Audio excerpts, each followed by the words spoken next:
नमस्कार दोस्तों लेकर मैं उपस्थित हो गया हूँ फिर से संज्ञा। और संज्ञा के बारे में हम इसमें पढ़ेंगे इस वीडियो में और देखेंगे कि संज्ञा किसे कहते हैं, संज्ञा कितने प्रकार के होते हैं और किस संज्ञा के अंतर्गत कौन आता है, इसके बारे में पूरे डिटेल से जानेंगे। इसके लिए आते हैं हम पहले संज्ञा की तरफ। संज्ञा किसे कहते हैं? तो अपना भाषा में आप बोल सकते हैं, दुनिया की किसी भी चीज का नाम आप रख लीजिए, चाहे जो भी कुछ का नाम रख लीजिए, वो सभी क्या है? संज्ञा है। जैसे मार्कर, फैन, हेलमेट, जमीन, मोटरसाइकिल, मास्क, ये सब क्या है? संज्ञा है। ये क्या है? संज्ञा है। तो आपसे कोई पूछे कि संज्ञा किसे कहते हैं, तो आप अपने भाषा में बता सकते हैं कि दुनिया की जितनी सारी वस्तुएं हैं वो सभी क्या है? संज्ञा है। क्या है? संज्ञा। और परिभाषा के माध्यम से अगर आप जानना चाहते हैं तो आइए हम इसमें देखते हैं। संज्ञा, संज्ञा उस विकारी शब्द को कहते हैं जिससे किसी विशेष वस्तु, भाव और जीव के नाम का बोध हो। हम जो आपको उसमें बताए सीधे शॉर्टकट वैसे ही है, लेकिन इसमें थोड़ा विशेष है। विशेष वस्तु जिसका आप नाम ले लेते हैं, जैसे में किताब, कॉपी, टोपी, मोबाइल, ये सब क्या है? संज्ञा है। चलिए, जैसे यहाँ देखेंगे बिहार संज्ञा है क्योंकि एक राज्य है। सोहन नाम है व्यक्ति का। दिल्ली स्थान का नाम है। मोबाइल वस्तु का नाम है जो संचार के लिए जाना जाता है, आदि। अब चलिए हम चलते हैं संज्ञा। संज्ञा के बारे में मैंने जान गया। अब यहाँ से जानिए आप कि संज्ञा 5 प्रकार के होते हैं। आपसे पूछे कि संज्ञा कितने प्रकार के होते हैं, तो आप बताएंगे संज्ञा 5 प्रकार के होते हैं।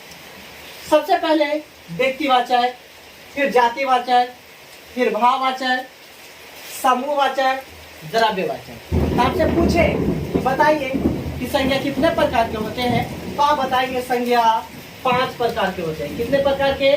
5 प्रकार के। सबसे पहले बोलेंगे, 1 में बोलेंगे व्यक्तिवाचक, 2 में बोलेंगे जातिवाचक, 3 में बोलेंगे भाववाचक, 4 में बोलेंगे समूहवाचक और 5 में बोलेंगे आप द्रव्यवाचक। लेकिन कोई पूछता है कि सर आप लाइन से क्या है, आपको मर्जी नहीं, पहले जातिवाचक तो जातिवाचक ही बोलिए, लेकिन 5 आपको बताना पड़ेगा। ठीक है, फिर मिलते हैं इससे आगे वाले में। थोड़ा इससे आगे चलते हैं।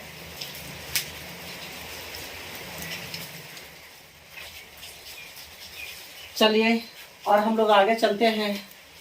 संज्ञा के 5 प्रकार कौन कौन होते हैं उसके डिफिनेशन के बारे में पढ़ेंगे। तो सबसे पहले चलते हैं हम लोग व्यक्तिवाचक। कौन से संज्ञा है? व्यक्तिवाचक संज्ञा है। व्यक्तिवाचक संज्ञा, इसमें क्या होता है? किसी खास एक व्यक्ति, वस्तु, स्थान, नदी का नाम है, वो क्या होते हैं? व्यक्तिवाचक संज्ञा होते हैं। जैसे आप पढ़ेंगे, यहाँ लिखा है जिस शब्द से किसी एक वस्तु या व्यक्ति का बोध हो। मैंने पहले भी बोला हूं, अभी भी बोला हूं कि इसमें क्या होता है? किसी सिंगल व्यक्ति, वस्तु, नदी या स्थान का नाम हो, उसे हम व्यक्तिवाचक संज्ञा कहते हैं। चलिए, जैसे में आप बताइए, यहाँ राम व्यक्ति का नाम है, सिंगल है। उसके बाद गंगा, गंगा नदी का नाम है, सिंगल है। सीधे कहेंगे नदी, फिर नदी कहेंगे तो आ जाएगा जातिवाचक में। लेकिन यहाँ मैंने बोला हूँ गंगा, एक का नाम ले लिया हूँ। ब्रह्मपुत्र सिंगल है, ये भी किस में जाएगा? व्यक्तिवाचक में।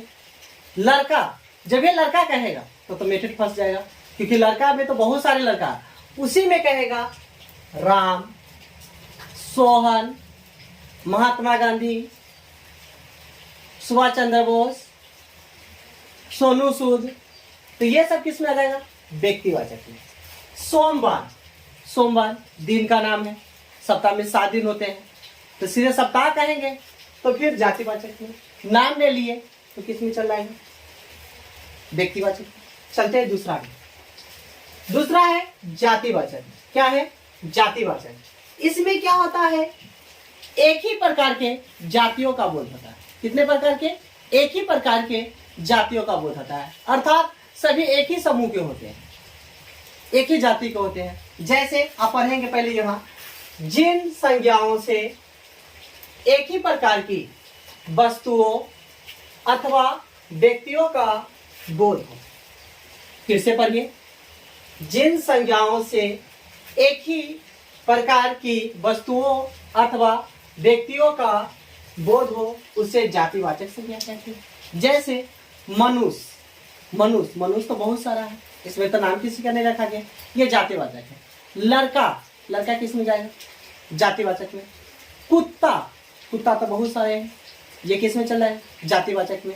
फोटो, फोटो तो बहुत सारी चीज का हो सकता है, लेकिन ये जाएगा किसमें? जातिवाचक में। उसी में कहेगा महात्मा गांधी का फोटो, तो वो चला जाएगा व्यक्तिवाचक में। आगे आइए, फल, फल, अब बताइए, फल तो जातिवाचक है, बिल्कुल सही है, क्योंकि फल में बहुत सारे फल आते हैं। आम, लीची, पपीता, केला, अमरूद, सेब, ये सारे फल हैं, नाम रखा हुआ। लेकिन आम तो आगे, बिल्कुल सही बात है, फल के अंतर्गत ही आम है, तो आम तो आप किस में ले आइएगा?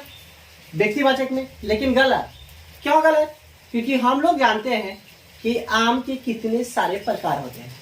जैसे आम में कहते हैं जर्दा, बम्बई, मालदा, किशनभोग, ये सारे आम का नाम है। जब नाम रखा जाए तो आप उसको बोलेंगे किस में?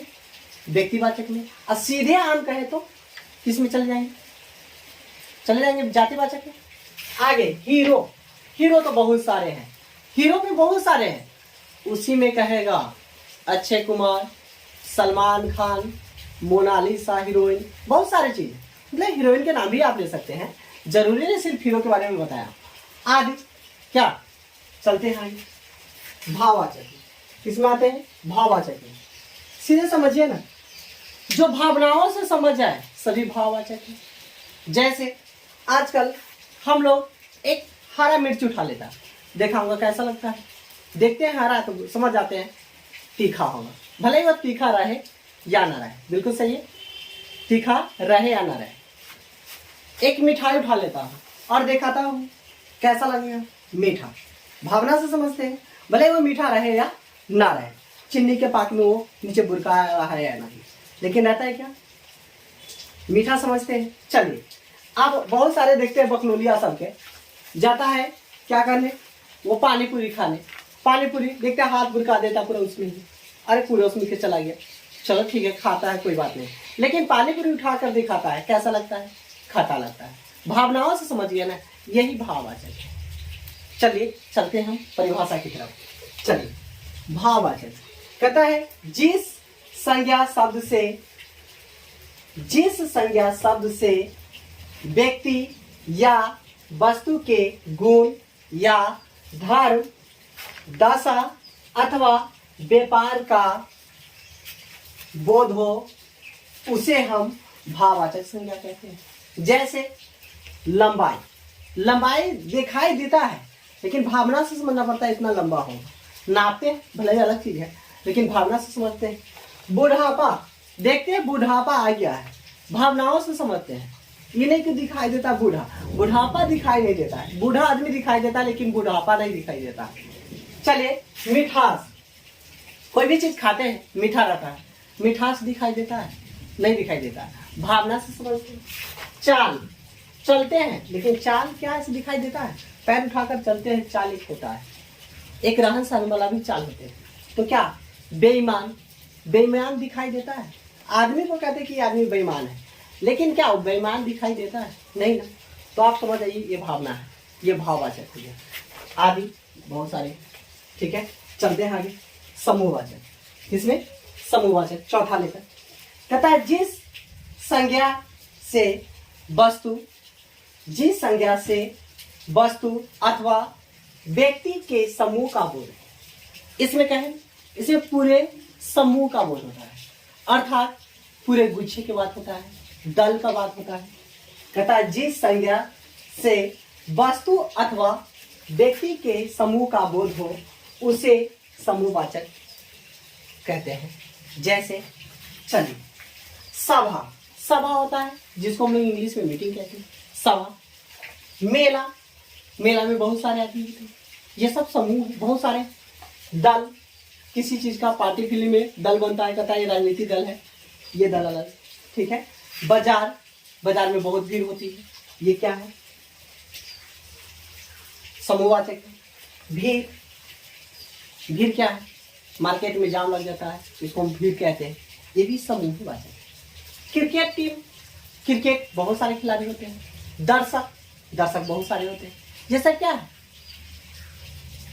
समूहवाचक आदि, ठीक है। चलिए द्रव्यवाचक, क्या कहते हैं, द्रव्यवाचक। इसमें क्या होता है, जिस संज्ञा से नाप तौल वाली वस्तु का बोध हो उसे द्रव्यवाचक संज्ञा कहते हैं। नापने तौलने की बात हो, अर्थात सिंपल समझिए ना, जिसको गिना नहीं जा सकता है, जिसे गिना नहीं जा सकता है, या गिना भी जा सकता है लेकिन काफी समय लगता है, तो उसे हम क्या कहते हैं, द्रव्यवाचक संज्ञा कहते हैं, ठीक है। चलिए जैसे में लोहा, लोहा को तौल सकते हैं, है ना, सोना तौल सकते हैं, चांदी, आटा, पानी, दूध, नमक, गेहूं, मिट्टी, बालू, ये सारी चीज क्या है, ये सारी चीज द्रव्यवाचक है। जिसमें अधिक टाइम लगे सभी क्या है, द्रव्यवाचक है। आप बताइए, मैं आपसे पूछूंगा कि बताइए भाई आप कि तेल क्या होगा, तो आप ले जाएगा द्रव्यवाचक। पेट्रोल किस में चलेगा, द्रव्यवाचक में।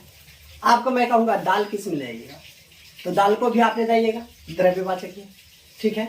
तो आपको इस वीडियो के माध्यम से समझ गए हैं, और नहीं समझे हैं तो इसको आप फिर से देखें, समझ में आ जाएगा, बिल्कुल समझ में आ जाएगा, अपने भाषा में समझा दिया, ठीक है। धन्यवाद।